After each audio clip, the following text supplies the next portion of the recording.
Legal drafting, research and counselling skill में पारंगत यश केसरी जी को दुनिया में न केवल अपने वेब कंटेंट, ब्लॉग आर्टिकल्स के लिए जाना जाता है, पर लीगल वर्ल्ड में भी हर कोई इनके नाम का लोहा मानता है। अक्टूबर 2020 में बतौर कंटेंट राइटर अपने करियर की शुरुआत करने वाले यश केसरी जी 2021 में Uttar Pradesh real estate regulatory authority में लॉ ट्रेनी थे और आज हमारा India credit cooperative society limited में एज सीनियर लीगल एग्जीक्यूटिव अपनी सेवाएं प्रदान कर रहे हैं। यश केसरी जी का मात्र इतने कम वक्त में यहाँ तक पहुँचना उनके मेहनत और दृढ़ निश्चय को दर्शाता है। 2021 में यूनिवर्सिटी ऑफ लखनऊ से LLB कर चुके यश केसरी आज बिजनेस रिसर्च, लीगल इश्यूज और लीगल अवेयरनेस में लोगों का मार्गदर्शन कर रहे हैं। लीगल एग्जीक्यूटिव श्री यश केसरी जी का बिजनेस पाठशाला में एक्सपर्ट के तौर पर हम स्वागत करते हैं।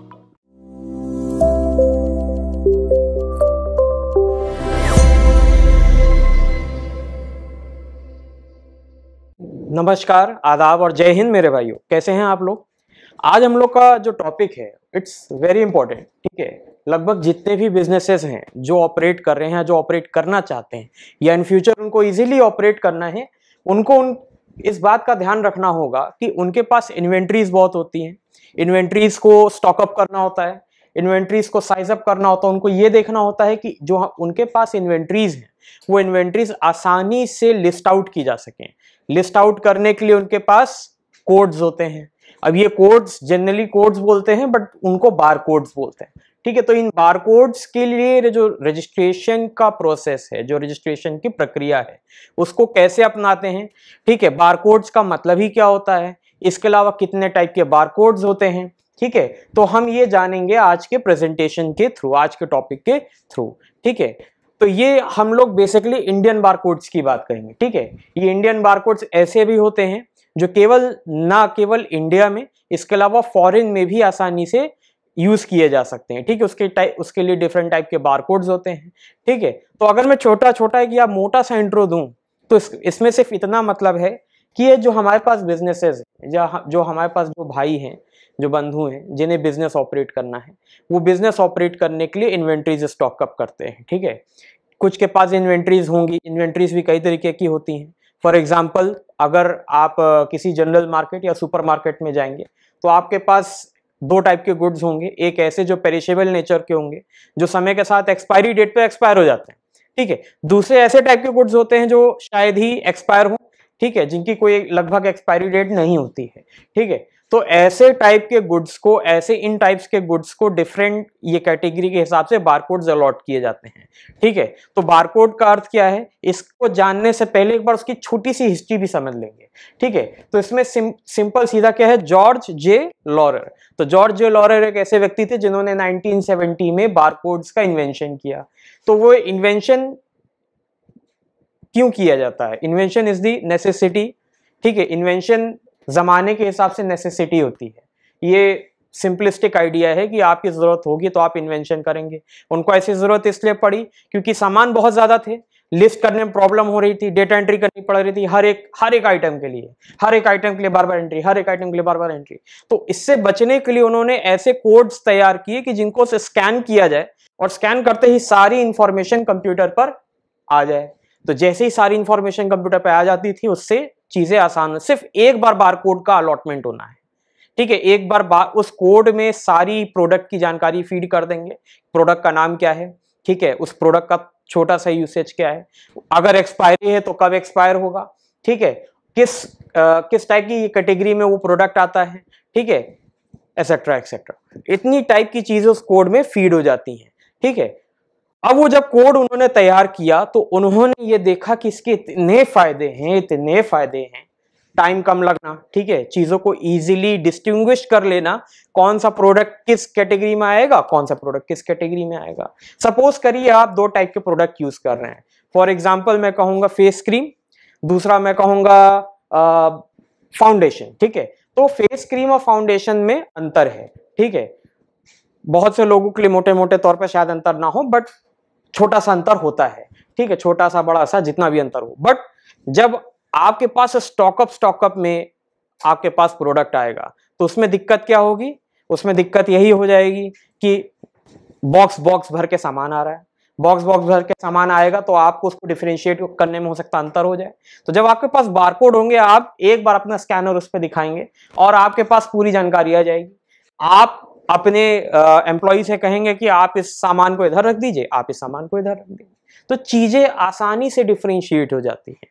So this is primary advantage. ठीक है, इसके बाद मशीन रीडेबल इमेज है, जाहिर सी बात है, अभी मैंने कहा कि use machines to scan them. ठीक है, इसके अलावा barcode is used to conduct ये प्रोडक्ट डिटेल्स, जैसे कि प्रोडक्ट नंबर्स हो गए, सीरियल नंबर्स हो गए, इसके अलावा बैच नंबर्स, एक बार में इंस्टेंटली, फटाफट सारा काम एक बार में। ठीक है, इसके बाद जब हम लोग और भी बात करते हैं कि बारकोड में और क्या क्या चीजें हो सकती हैं, तो इससे हम ये प्रोडक्ट आइडेंटिफिकेशन करेंगे। अभी मैंने मोटे मोटे पूरा बता दिया कि प्रोडक्ट को आइडेंटिफाई करेंगे, कौन सा प्रोडक्ट क्या है, कौन सा प्रोडक्ट क्या है। ठीक है, ज्यादा दिमाग चलाने की जरूरत नहीं है, सिर्फ एक मशीन स्कैन से हमारा काम हो जाएगा। ठीक है, उस बॉक्स को ओपन करने की जरूरत नहीं पड़ेगी, क्योंकि जब इंडस्ट्री से सामान आता है तो बॉक्स में पूरा बंद पैक आता है, तो आप ऐसा नहीं कर सकते कि आप उसको खोल के हर एक सामान चेक करेंगे। आपके पास टाइम कम और काम ज्यादा रहता है। ऑब्वियसली आप एक होलसेलर हैं तो आपके पास काम बहुत ज्यादा रहेगा। Even if you are a retailer, तो आप अपने गोडाउन में चीजों को एक डिफरेंशिएट तरीके से रखेंगे कि हाँ, हमें इस चीज को यहाँ रखना, हमें इस चीज को यहाँ रखना। ठीक है, अब इसमें लिखा है and used widely in supermarkets जैसे clothing stores and malls etcetera. ठीक है, इसके अलावा and has inherent benefits like the elimination of errors, cost effectiveness, time saving and ease of managing inventory. मैंने अभी इतनी बातों को डिस्कस किया। ठीक है, इसके अलावा this global identification system assist all the parties. ठीक है, सारी पार्टीज को असिस्ट करती, कौन सी भी टाइप की पार्टी हो, इट डजंट मैटर। ठीक है, लीगल टाइप की पार्टी हो, नॉन लीगल पार्टी हो, ठीक है, इसके अलावा इंडस्ट्रियलिस्ट पार्टी हो, ठीक है, इसके अलावा स्टेशनरी पार्टी हो, doesn't matter who the party is. आप कैसे भी किस टाइप के सेलर हो, होलसेलर हो, इंडस्ट्रियलिस्ट हो, ठीक है, बिजनेसमैन हो, you will be helped by this type of barcode. ठीक है, barcode resistance is very important. अगर आप एक बिजनेस शुरू कर रहे हैं, you will definitely adopt the barcode system. ठीक है, इसके अलावा लॉजिस्टिक्स, अभी मैंने बात किया, मैन्युफैक्चरर्स को हेल्प करेगा, लॉजिस्टिक्स को हेल्प करेगा, होलसेलर्स को हेल्प करेगा कि प्रोडक्ट्स को आइडेंटिफाई जल्दी से जल्दी कैसे किया जाए। ठीक है, इसके अलावा बिजनेसेस बारकोड्स कैसे इस्तेमाल करते हैं। तो बिजनेस क्या है, अब जैसे मेरा एक बिजनेस होगा तो मैं क्या करूंगा, बारकोड के लिए अप्लाई करूंगा। ठीक है, जब मेरे पास बारकोड अलॉट हो जाएगा तो मैं बारकोड हर एक बॉक्स पर अलग अलग चिपका दूंगा, not even on boxes, on every product. ठीक है, जब वो प्रोडक्ट असेंबली लाइन में आएगा, ठीक है, जब आप इंडस्ट्रीज में देखते होंगे, जब वो प्रोडक्ट का एक बॉटल तैयार होता है, फॉर एग्जांपल मैं एक शैम्पू की बात कर लेता हूं, तो शैम्पू के नीचे जो उसका लेबल लगेगा उसमें छोटा सा बारकोड प्रिंट होके उसी लेबल के साथ अटैच कर दिया जाएगा on every product, each and every product. इस बारकोड को लगा दिया जाएगा, उसके बाद वो वहां से अलॉटमेंट हो जाएगा। ठीक है, now they can be easily identified कि कौन सा टाइप का प्रोडक्ट है विदाउट इवन सीइंग। ठीक है, आपको देखने की जरूरत नहीं है, आपको पढ़ने की भी जरूरत नहीं है, बस आप अपनी मशीन से स्कैन करिए, आपका प्रोडक्ट एक कैटेगरी लाइन से दूसरी कैटेगरी लाइन में डिवाइड हो जाएगा। ठीक है, तो इसमें क्या लिखा है कि unique symbol of an parallel lines in the number, ये पैरेलल लाइंस होती हैं। बारकोड का आजकल एक नया सिंबल चला है। ठीक है, आजकल नया सिंबल क्या चला है, क्यूआर कोड्स। तो अभी हम उस पे जाएंगे, पर क्यूआर कोड से पहले जो आया है बारकोड, उसमें पैरेलल लाइंस होती हैं, कुछ लाइन मोटी होती है, कुछ पतली पतली लाइन होती है। इन लाइंस में ही सारी उनकी हिस्ट्री होती है, उस प्रोडक्ट की हिस्ट्री होती है। जो नए क्यूआर कोड्स आए हैं वो ज्यादा अच्छे हैं, उनमें ज्यादा इंफॉर्मेशन स्टोर हो सकती है, बट वो अभी बात की बात है। अभी हम लोग इस टॉपिक को तोड़ के चलते हैं। ठीक है, जो अभी जो बारकोड्स आज भी यूज हो रहे हैं, they are very easy to read. ठीक है, मशीन उनको आसानी से रीड कर सकती है। ठीक है, इनमें भी डिफरेंट टाइप की मशीन्स रहती हैं कि थोड़ी एक मशीन सस्ती आती है, एक मशीन महंगी आती है। तो जो बारकोड, जो पैरेलल लाइन वाली बारकोड होती है, वो थोड़ी सी इजी पड़ती है, उसमें कम इंफॉर्मेशन रहती है, बट ठीक ठाक इंफॉर्मेशन रहती है कि आप अपने प्रोडक्ट को आइडेंटिफाई करना है। And they are globally used, आज इसका ग्लोबल यूज है, लगभग एवरी मैन्युफैक्चरर, लगभग क्या, ऑलमोस्ट एवरी, ठीक है, almost everyone is using it. ठीक है, even if you as a businessman, if you are seeing this video, you may be even using it और you may have applied for it. ठीक है, जानकारी की purpose से देखना एक अलग बात है, बट जब आप एज अ बिजनेसमैन ये वीडियो देख रहे हैं तो आप इस बात को रियलाइज करेंगे कि आप अभी उसको यूज कर रहे हैं and you are being benefited, आपको बेनिफिट मिल रहा है उससे, ठीक है। अब इसमें इन्वेंट्री डाटाबेस, ठीक है। अब हम business houses use the barcodes for the following, ठीक है। तो बिजनेस हाउसेज बारकोड्स को किन किन चीजों के लिए इस्तेमाल करती हैं? पहला क्या है? Inventory database. तो इन्वेंट्री डाटाबेस के लिए कैसे इस्तेमाल होता है कि इन्वेंट्री डेटाबेस को बिल्डअप किया जाता है। हर एक प्रोडक्ट का अलग अलग बारकोड है, हर एक प्रोडक्ट को स्कैन किया, उसकी कैटेगरी बन गई एक्सेल शीट में, एक्सेस शीट में, और फिर उसको डिफरेंट कैटेगरी में बांट करके चीजों को असेंबली किया गया, इतने बॉक्सेस अलग हो गए, इतने बॉक्सेस अलग हो गए, ठीक है। और इस तरीके से एक डेटाबेस तैयार हो जाता है कि we have this type of product, we have this type of product, ठीक है। और उसके हिसाब से हम सीरियल नंबर्स को ये कैटेगराइज कर देते हैं और फिर चीजों को डिवाइड कर देते हैं, ठीक है। All the phases of the product cycle from manufacturer to sale are tracked through the code, ठीक है। इसके बाद एसेट ट्रैकिंग, ठीक है। एसेट ट्रैकिंग के लिए भी इस्तेमाल होता है कि जब मेरा प्रोडक्ट इस लाइन से उस लाइन में जा रहा है तो हमें ये बात मालूम हो जाएगी। All businesses today hold a large chunk of IT assets and hence the barcode system is used for tagging and tracking the assets in the asset software, ठीक है। एक सॉफ्टवेयर तैयार होगा हमारे पास, हमारा प्रोडक्ट आज इस इंडस्ट्री से चला, इस फैक्ट्री से चला, उस लाइन पे वहां पहुंच रहा है, तो हमारे पास इसकी पूरी इन्फो है। Because of what? Because of barcode, ठीक है। तो इससे हम चीजों को आसानी से ट्रैक कर पाते हैं। This is the very very important advantage, ठीक है। ट्रैकिंग रिटर्न्स, ट्रैकिंग रिटर्न्स का मतलब क्या हो जाएगा? The barcode system can be used for tracking returns specially so in the online shopping world, ठीक है। Barcodes can also be attached to invoices so as to ease the tracking of payments, ठीक है। अगर जैसे आप online shopping कर रहे हैं, आपने कुछ सामान खरीदा, ठीक है, तो जब वो सेलर अपने यहाँ से सामान भेजेगा तो उसमें बारकोड की इंफॉर्मेशन या बारकोड की फोटो खींच करके ऑनलाइन अपलोड हो जाएगी। आपको इस एंड से पता नहीं because you are the buyer, but for the businesses it is very important to know कि एज अ बायर जब हम अपने यहाँ सामान देखते हैं तो जो भी डिलीवरी मैन होता है वो बंदा क्या करता है? फोटो खींचता है बारकोड की और सिर्फ बारकोड की फोटो खींच के भेज देता है, दैट्स इट। वो ऑनलाइन अपलोड हो जाती है, उसी से सारी इंफॉर्मेशन निकल करके सामने आ जाती है। For businesses it is day to day practice, ठीक है। हर दिन में भी हो सकता है कि बैच ऑफ आवर्स में इस चीज को प्रोसेस किया जाता हो, ठीक है। कि जब हमने यहाँ से सामान ऑर्डर किया ऑनलाइन में, ठीक है, वहां से वो बारकोड स्कैन करके भेज देते हैं कि हाँ इस प्रोडक्ट का बारकोड जाएगा, ये प्रोडक्ट हमारे यहाँ से डिस्पैच किया जा रहा है, ठीक है। फिर उस प्रोडक्ट को ट्रैक किया जाएगा, जब वो प्रोडक्ट हमारे यहाँ पहुंचेगा तो उसको स्कैन किया जाएगा। सॉरी मैं कहूंगा यहाँ पे वेयर हाउस जब पहुंचेगा, सेलर से जब वेयर हाउस में पहुंचेगा तो वहां पे फिर से उसको स्कैन किया, क्या ये यही प्रोडक्ट है जो सेलर के यहाँ से चला था। फिर वेयर हाउस से इट्स ओके, वहां पे कहेंगे ओके स्कैन करने के बाद कि हाँ ये वही प्रोडक्ट है। अब इसको बायर के पास डिस्पैच किया जाएगा। बायर के पास भी जब पहुंचेगा तो डिलीवरी मैन एक बार उसको फिर से स्कैन करेगा फॉर एश्योरिटी कि हाँ ये वही प्रोडक्ट है, और फिर वो प्रोडक्ट हमारे पास आ जाएगा, ठीक है। आजकल तो ओपन बॉक्स डिलीवरी है तो इस बात की कोई चिंता ही नहीं है कि that we are getting our product, हमारे पास हमारी सामान पहुंच रहा है क्योंकि हम ओपन बॉक्स से देख ले रहे हैं। But industry to industry use में बारकोड्स को स्कैन किया जाता है फॉर एश्योरिटी, उसमें बॉक्स खोलने की झंझट नहीं होती, ठीक है। तो ये ट्रैकिंग रिटर्न्स हो गया। अब ये जानेंगे कितने टाइप्स के बारकोड होते हैं। तो पहला है EAN 13, तो ये एक नॉर्मल टाइप का बारकोड है जो इंटरनेशनल पर्पस से यूज किया जाता है।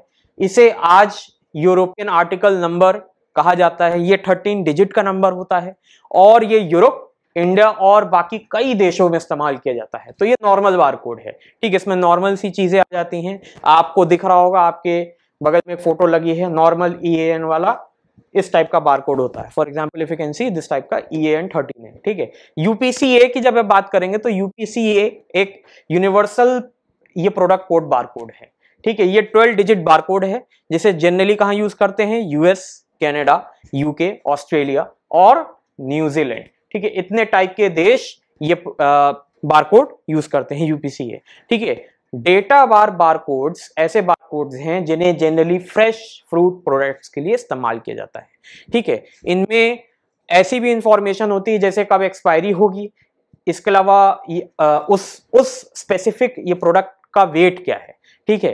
तो ये फूड जनरली फूड प्रोडक्ट्स के लिए कौन सा डेटाबेस बारकोड, ठीक है। अब इसके बाद हम आएंगे 1D and 2D barcodes, very very important, ठीक है। एज अ बिजनेसमैन या एज अ इंफॉर्मेशन सीकर अगर आप ये देख रहे हैं टॉपिक, तो आपको ये जानना होगा कि 1D and 2D barcodes are very very important, ठीक है। नाम में छोटा सा अंतर है, 1D एंड 2D, कोई 3D नहीं है, बट इतने टाइप के हैं। तो 1D एक नॉर्मल बारकोड की तरह हम उसको ट्रीट कर पाएंगे, एंड 2D एक QR एंड मॉडर्न कोड है, ठीक है। बारकोड तो हम कहेंगे बट एक मॉडर्न बारकोड है, दैट इज QR कोड। इसमें क्या है, इसमें सारी जानकारी आ जाएगी, सिंपल हम समझते हैं, मोटी मोटी भाषा में इसमें सारी जानकारी आ जाएगी, ठीक है। इसके अलावा 2D बारकोड में भी सारी जानकारी आएगी, but this can hold more information than this one, ठीक है। ये कैसे, इसमें हम वीडियो का भी लिंक दे सकते हैं, इसमें हम किसी वेबसाइट का एड्रेस दे सकते हैं, पोस्टल इंफॉर्मेशन दे सकते हैं, बड़ी से बड़ी इंफॉर्मेशन इसमें दे सकते हैं।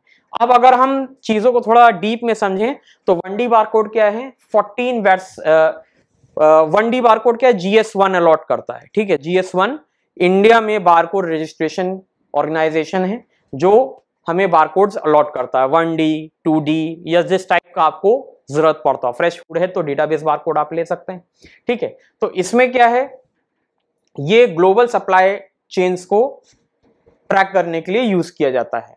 2D बारकोड में भी वही सुविधा उपलब्ध है, थोड़ा सा महंगा रहता है, ठीक है। बट 1D बारकोड में क्या है कि सस्ता पड़ता है, ठीक है। आप ग्लोबली इसको ट्रैक कर सकते हैं, एक बार बारकोड आपका जनरेट हो गया तो ग्लोबल से आप पूरे दुनिया से जुड़ जाएंगे, ठीक है। आपका प्रोडक्ट कहीं भी जाएगा तो आप उसको एसेट ट्रैकिंग के थ्रू ट्रैक कर पाएंगे, ठीक है। इसमें 128 barcodes can carry any of the ID keys, ठीक है, एंड एडिशनल इंफॉर्मेशन जैसे कि सीरियल नंबर हो गया, एक्सपायरेशन डेट्स हो गया, ठीक है। इसके अलावा GTIN नंबर ले सकता है, that is global trade item number use हो सकता है, और इसके अलावा जितने भी डिफरेंट टाइप के मटेरियल्स हैं उनको यूज किया जा सकता है। 2D बारकोड जैसा कि मैंने बताया QR कोड स्पेशल बारकोड है, ठीक है। इसमें आप ऑनलाइन पेमेंट वॉलेट्स, क्योंकि जब से ऑनलाइन पेमेंट वॉलेट्स है तब से इसका यूज ज्यादा हो गया है, ठीक है। क्योंकि ऑनलाइन पेमेंट वॉलेट्स इसको ज्यादा यूज करते हैं क्योंकि इसमें ज्यादा इंफॉर्मेशन आती है।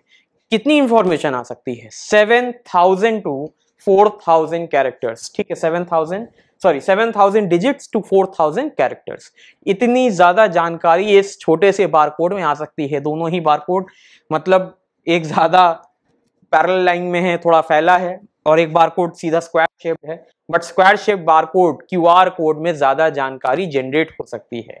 इसलिए ज्यादातर online payment systems QR codes पे चलते हैं, वो जानकारी इजी जनरेट होती है, इजी स्कैन होता है, हर चीज लगभग इजी मोड पे इसमें अवेलेबल, बस एक ही चीज है, महंगा पड़ता है, ठीक है। इसीलिए जनरली हाई एंड यूजर्स या high end businesses QR codes को यूज करते हैं।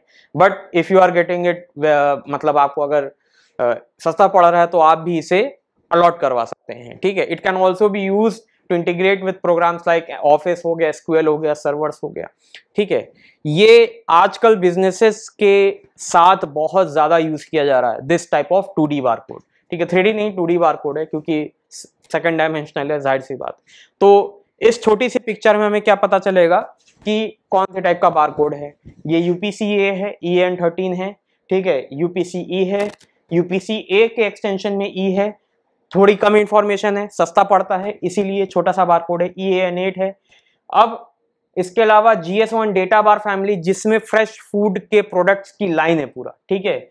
Omni directional expanded, omni directional expanded, omni directional और एक्सपैंडेड में अंतर क्या है, इसमें थोड़ी ज्यादा जानकारी आ जाएगी, इसमें कम आएगी, ठीक है। ट्रंकेटेड है, और भी कम जानकारी के लिए जो सस्ता पड़े वो ये बारकोड है, ठीक है। लिमिटेड एंड स्टैग्ड, बहुत सस्ते पड़ते हैं बारकोड फ्रेश फूड प्रोडक्ट्स के लिए, और जनरली मतलब जैसे आलू हो गया, प्याज हो गया, इन छोटे छोटे प्रोडक्ट्स के लिए इन बारकोड्स का इस्तेमाल करते हैं, ठीक है। GS1 जो अलॉट करता है पैरेलल टाइप के बारकोड्स, जिसे हम 1D अभी हम डिस्कस कर रहे थे, उसमें ये बारकोड और ये बारकोड आएगा ITF14, और GS1 2D बारकोड की जिसकी हम बात कर रहे थे डेटा मैट्रिक्स है और QR कोड है। डेटा मैट्रिक्स में कम आएगा पर आ जाएगा।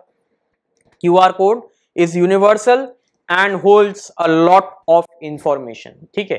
तो ये टाइप के बारकोड्स हो गए, ठीक है। अब हम डिस्कस करेंगे कि क्या प्रोसेस है जिससे कि हम बारकोड रजिस्ट्रेशन को पा सके, ठीक है। तो हम लोग समझेंगे कि बारकोड रजिस्ट्रेशन का जो प्रोसेस है वो हमें समझना है ताकि हम बारकोड को ऑब्टेन कर सकें। ठीक है, हमें बारकोड को ऑब्टेन करने के लिए सबसे जरूरी बात है जो जाननी है कि हम कहाँ जाएंगे, किसके पास जाएंगे, कौन सी ऐसी ऑर्गेनाइजेशन है जो इंडिया में स्पेसिफिकली बारकोड्स अलॉट करती है।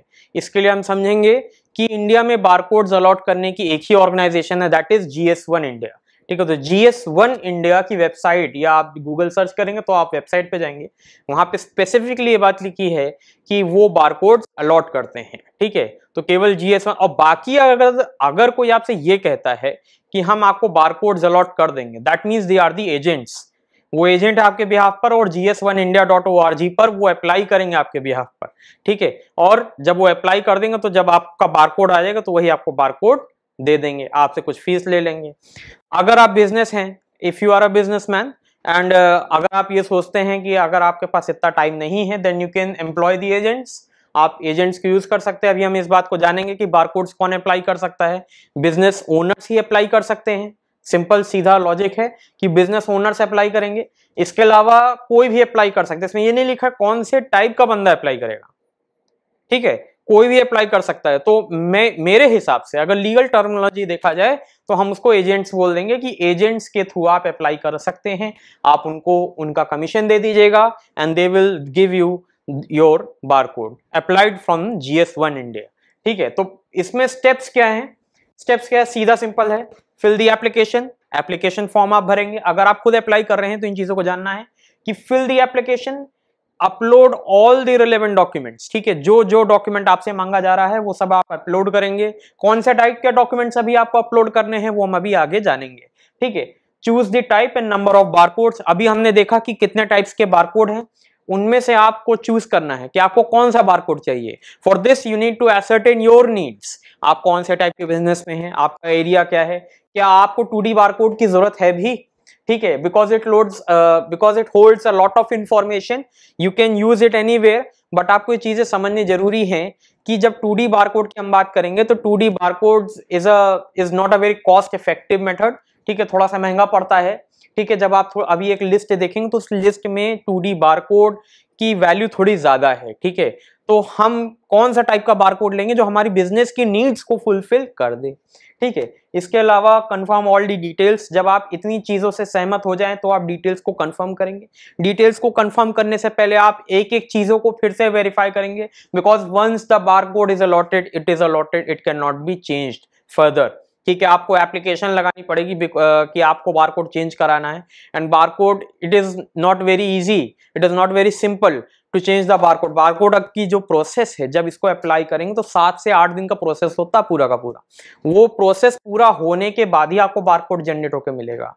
And to amend it is not very easy to. ठीक है, ये भी बहुत कोई सिंपल प्रक्रिया नहीं है कि आपने कहा कि सर मेरा बारकोड में ये इंफॉर्मेशन छूट गया, सर इसको चेंज कर दीजिए, ऐसा नहीं। आपको हर एक चीजें कंफर्म करके तभी आप चीजों को कंफर्म करेंगे। ठीक है, तो क्या लिखा? कंफर्म ऑल दी डिटेल्स, पे दी एप्लीकेशन फीस। वेबसाइट के हिसाब से आपको पूरा का पूरा फीस का पूरा टेबल मिलेगा। आपके अगर इतनी इतनी चीजें हैं तो इतना फीस पड़ेगा। ठीक है, फीस तो देनी पड़ेगी, उस फीस में टैक्स भी जुड़ेगा। ठीक है, और आखिरी में ट्रैक द स्टेटस। ठीक है, जाहिर सी बात है कि आपका अभी प्रोसेस कहां तक चल रहा है उस चीजों को आप ट्रैक कर पाएंगे। अब इसके अलावा रजिस्टर फॉर G10 प्रोडक्ट्स। अभी हमने जाना global trade identification number. GS1 India का काम क्या है कि आपको एक ग्लोबल आइडेंटिफिकेशन नंबर प्रोवाइड कराएगा। ठीक है, तो आप क्या कर सकते हैं? You can register with GS1 India to get the GS1 barcodes. ठीक है, for your products on a renewable based subscription. तो इसमें क्या है कि ये कोई फिक्स टाइम फी नहीं है। इसमें फिक्स टाइम फी एक जो होगी वो लगेगी आपकी क्या, जब आप अपने आप को रजिस्टर कराएंगे। So when you will register on the site you will pay a fixed one time fee. फिर उसके बाद जब आप बारकोड अपने आप को अलॉट करवाएंगे तो आपकी रिन्यूअल बेस्ड सब्सक्रिप्शन रहेगा कि आपका 1 साल का सर इतना लगेगा। फिर उसके बाद नेक्स्ट ईयर आपका फिर वो रिन्यू हो जाएगा। ये रिन्यूअल मेथड आपके अकाउंट बेस्ड चार्ज पे होगा। जैसे कि अभी NAC मैंडेट है कि आप UPI मैंडेट है यूज करते ही हैं। ठीक है, जैसे अगर मैं एक छोटा सा एग्जांपल लूं, अगर मैं LIC का एग्जांपल लूं, आपने कोई LIC परचेज की, कोई पॉलिसी परचेज की, तो अब ऐसा नहीं है कि आपको हर महीने जाकर के उसकी पेमेंट करनी होगी, ऐसा बिल्कुल नहीं। आप सिंपल क्या कर सकते हैं, आप अपने LIC एजेंट से या वहां पे LIC काउंटर पे बस इतना कह दीजिए कि सर नैक मैंडेट है, आप सर महीने महीने का, नैक मैंडेट भी ना बोलिए, आप इतना बोलिए कि सर महीने महीने का मेरा जो पैसा है वो मैं यहाँ देने के बजाय आप मेरे खाते से कटवा दीजिए, तो मुझे थोड़ी आसानी हो जाएगी। तो वो उसे NACH नैक मैंडेट मान करके वो एक पॉलिसी ऑन कर देंगे, एक subscription based renewal method on कर देंगे और आपका पैसा महीने महीने कटना शुरू हो जाएगा। ठीक है, गूगल प्ले सिस्टम में भी यही है, आपका महीने महीने पैसा कटता है। लिंक्डइन अगर आप यूज करते हैं एज अ बिजनेसमैन, तो लिंक्डइन में भी यही सिस्टम है कि आपके क्रेडिट कार्ड पर या आपके गूगल प्ले अकाउंट पर एक रिन्यूअल बेस्ड सिस्टम होता है, हर महीने पैसा कटेगा। यहाँ पे भी सेम वही सिस्टम है, कोई डिफरेंट सिस्टम नहीं है, आपके साल साल भर का पैसा कटेगा। ठीक है, नेक्स्ट पॉइंट इसमें क्या जानना है कि जब आप कोई भी नंबर ऑफ बारकोड सेलेक्ट करेंगे तो बहुत ही ध्यान से अपना जितना भी फ्यूचर रिक्वायरमेंट्स है उससे बहुत ध्यान से सोच समझ करके तभी बारकोड नंबर के लिए अप्लाई करिएगा, क्योंकि इसमें एक सिस्टम ये भी है कि आप केवल एक बारकोड के लिए अप्लाई नहीं कर सकते। Since you are a businessman, आप एक बिजनेसमैन हैं, आप एक मैन्युफैक्चरर हैं, आप एक रिटेलर हैं, तो GS1 इंडिया आपसे उम्मीद करता है और आप खुद भी अपने आप से उम्मीद करेंगे कि कम से कम मिनिमम 100 प्रोडक्ट्स तो होंगे जिनका मुझे बारकोड चाहिए होगा, then I will only apply. अब 50 के लिए, एक प्रोडक्ट के लिए आप कहीं किसी के पास जाएंगे नहीं, सर हमें बारकोड चाहिए। 50 प्रोडक्ट 80 प्रोडक्ट के लिए तो आप अपने से स्टॉक इन्वेंट्री मैनेजमेंट कर सकते हैं। तो जनरली मिनिमम कम से कम आपको 100 प्रोडक्ट चाहिए होंगे जिसका आप बारकोड अलॉट करवा सकें। अब एज अ बिजनेसमैन जब आप अपने आप को बारकोड अलॉट करवाएंगे तो मैं जानता हूं आपकी नीड्स 1000 से तो नीचे होंगे नहीं, तो 1000, तो इसमें क्या है, इसमें अभी मैं आगे नियम समझाऊंगा कि नियम क्या है कि या तो आप 100 करेंगे या 100 या 10 के मल्टीपल्स में आगे बढ़ेंगे। जैसे 100 हो गया, अब उसी 100 के आगे एक 0 लगवा लीजिए। अगर 100 नहीं करने हैं तो उससे ऊपर जाना है तो 1000, 1000 से ऊपर का जाना है तो 10,000, 10,000 से ऊपर जाना है तो 1 लाख। तो इस तरीके से आप बारकोड्स के लिए अप्लाई करेंगे। इसीलिए मैंने बोला, क्या बोला, फूटू क्या लिखा है, फूटू requirements, future requirements short form है। फूटू रिक्वायरमेंट्स का ध्यान रखना होगा। ठीक है, it may be I am using फूटू रिक्वायरमेंट्स, बट फ्यूचर रिक्वायरमेंट्स को बहुत ध्यान में रख के आपका फ्यूचर, आपका बिजनेस किस लेवल पे जा रहा है, आपको किधर जाना है, आपका ग्रोथ कितना जा रहा है, आपको उस हिसाब से बारकोड्स को अलॉट करवा के रखना है। ठीक है, अगर आपका जैसे फूड चेन का प्रोडक्ट्स है, फ्रेश फूड प्रोडक्ट्स है, then you will certainly need database barcodes. Database barcodes आपको ज्यादा से ज्यादा चाहिए होंगे क्योंकि आपके पास प्रोडक्ट्स भी ज्यादा होंगे। ठीक है, आपके पास batches and batches of products आएंगे। ठीक है, आपको उसके ऊपर बारकोड लगाने की जरूरत पड़ेगी, तो आप 100 से नीचे तो जाएंगे नहीं, मे भी हो सकता आप 1000 से भी ऊपर चले जाएं। ठीक है, 1000 से ऊपर जाने के केस में 10,000 आपको जाना पड़ेगा। ठीक है, अब इसके बाद जब आपका बारकोड सब्सक्रिप्शन इंक्लूड क्या होगा, डेटा कार्ड सर्विस। तो डेटा कार्ड सर्विस पहली बार क्योंकि इंट्रोड्यूस हो रहा है तो मैं एक छोटा सा इंट्रो दे देता हूं। डेटा कार्ड सर्विस एक ऐसी सर्विस है जो कि GS1 इंडिया ने इंट्रोड्यूस की है। डेटा कार्ड सर्विस आपको ऐसी सर्विसेज प्रोवाइड करेगा जिससे आप अपने कार्ट में कितने टाइप के बारकोड्स खरीदने हैं, ठीक है, आपको उसकी क्या यूज है क्या यूज नहीं है, उसमें आप अपलोड करेंगे। तो सिंपल क्या है, ये आपका कार्ट है। ठीक है, आपका शॉपिंग कार्ट है जो आप GS1 इंडिया टाइप के शॉपिंग मॉल में लेके गए हैं, उस आपके कार्ट का नाम क्या है, डेटा कार्ड सर्विस, सिंपल। ठीक है, अब इसके बाद जब हम आगे बढ़ेंगे तो हम रजिस्ट्रेशन प्रोसेस अब एक एक करके समझेंगे कि हमारी रजिस्ट्रेशन प्रक्रिया क्या है। ठीक है, तो इसमें सबसे पहली बात, कोई भी रजिस्ट्रेशन कहीं भी जाने से पहले हमें डॉक्यूमेंट समझने हैं। ठीक है, डॉक्यूमेंट्स हमें क्या क्या चाहिए होंगे। Even for opening the bank account, आप सीधा बैंक अकाउंट जाकर के ये नहीं कहेंगे कि सर हमें बैंक अकाउंट खुलाना है, आप ये बात बोलते ही ये कहेंगे मैम हमें डॉक्यूमेंट्स क्या क्या चाहिए होंगे खाता खोलने के लिए, आप हमें ये बताइए। तो हमें यहाँ पे बारकोड अप्लाई करने के लिए क्या क्या डॉक्यूमेंट्स चाहिए कि आपका बारकोड रजिस्टर हो जाए। तो सिंपल सीधी बात है, if you are a company, ठीक है, अगर आप एक कंपनी है, अगर अब इस पर डिपेंड करेगा कि आपके पास कंपनी है। कंपनी कितने टाइप्स की होती है, एक होती है पब्लिक कंपनी होती है और एक प्राइवेट लिमिटेड होती है, जिसके आगे प्राइवेट लिमिटेड लगता है। पब्लिक कंपनी उसमें केवल लिमिटेड लगेगा। अब कंपनी नहीं है तो क्या आप एक पार्टनरशिप फॉर्म है, पार्टनरशिप फॉर्म नहीं है तो क्या आप एक हिंदू यूनाइटेड फैमिली है, ठीक है, HUF है, क्या आप एक एसोसिएशन ऑफ पर्संस हैं, क्या आप एक सोसाइटी हैं registered under the societies act, क्या आप एक मल्टी स्टेट कोऑपरेटिव सोसाइटी हैं, ठीक है, क्या आप एक गवर्नमेंट लिमिटेड ऑर्गेनाइजेशन है।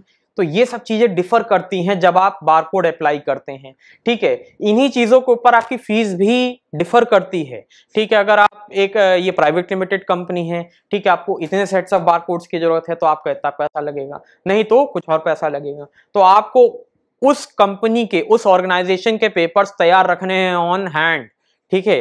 If you are a limited company, public company है, तो उसके मेमोरेंडम ऑफ एसोसिएशन आपके पास तैयार होने चाहिए। नहीं तो रजिस्ट्रार ऑफ कंपनीज पे जब आपने कोई डॉक्यूमेंट्स अप्लाई किया होगा तो उसके डॉक्यूमेंट्स आप अप्लाई कर लीजिएगा। या तो आपके पास रजिस्ट्रार ऑफ कंपनीज आरओसी के थ्रू लिया गया डॉक्यूमेंट हो, या तो ये हो, और या तो एमओए हो, मेमोरेंडम ऑफ एसोसिएशन, दोनों में से कोई एक डॉक्यूमेंट तैयार रख लीजिए, ठीक है। इसके अलावा अब आप क्योंकि बिजनेस कर रहे हैं तो आपके पास वैट रजिस्ट्रेशन, जीएसटी ये रजिस्ट्रेशन नंबर भी होगा, तो आप उसे भी तैयार कर लीजिएगा। जब आपके पास जीएसटी है तो जीएसटी अप्लाई करने के लिए थ्रू आपने कोई पैन नंबर आपने ये अलॉट करवाया होगा, तो कंपनी का पैन नंबर ले लीजिएगा।